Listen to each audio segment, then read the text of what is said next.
Paulus plaas die standaard vir liefde ongelooflik hoog, veral spesifiek liefde in 'n huwelik. Hy sê nie bloot wees lief vir mekaar nie, hy sê wees lief soos Christus. Dit verander alles. In Efesiërs 5 vers 25 skryf hy: Mans, julle moet julle vrouens lief hê, soos Christus die kerk liefgehad en sy lewe daarvoor afgelê het. Jesus se liefde was nooit oppervlakkig of selfsugtig nie. Dit was opofferend. Hy het nie net mooi woorde gepraat nie, hy het selfs sy lewe gegee. In Romeine 5 vers 8 skryf Paulus: Maar God bewys sy liefde vir ons juis hierin, dat Christus vir ons gesterf het toe ons nog sondaars was. Dit beteken die liefde waarvan ons in die Bybel leer, is baie meer as emosie. Gevoelens sal kom en gaan, dit verander soos die weer, maar ware liefde kies om getrou te bly, selfs wanneer dit moeilik raak, veral wanneer dit moeilik raak. In die huwelik beteken dit om jou eggenoot te koester en te versorg.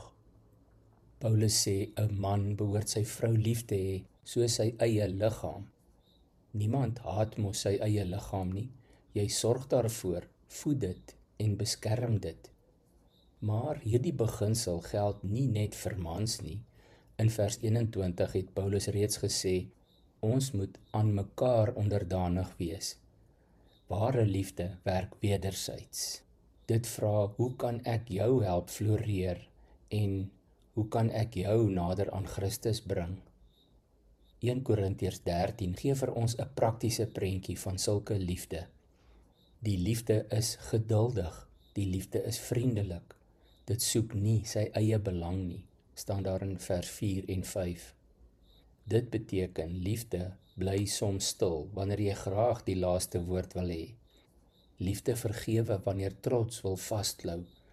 Liefde kies om te dien wanneer selfsug wil wen.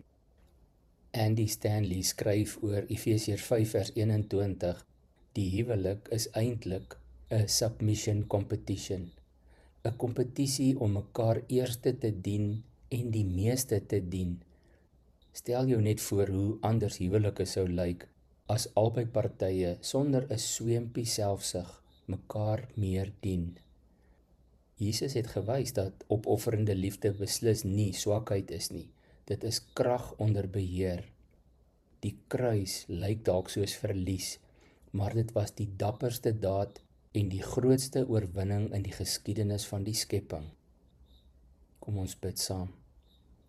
Here, leer my om lief te hê soos U liefhet, nie net met woorde nie, maar met dade, geduld en opoffering. Help my om in ons huwelik eerder te wil dien as om gedien te word. Amen.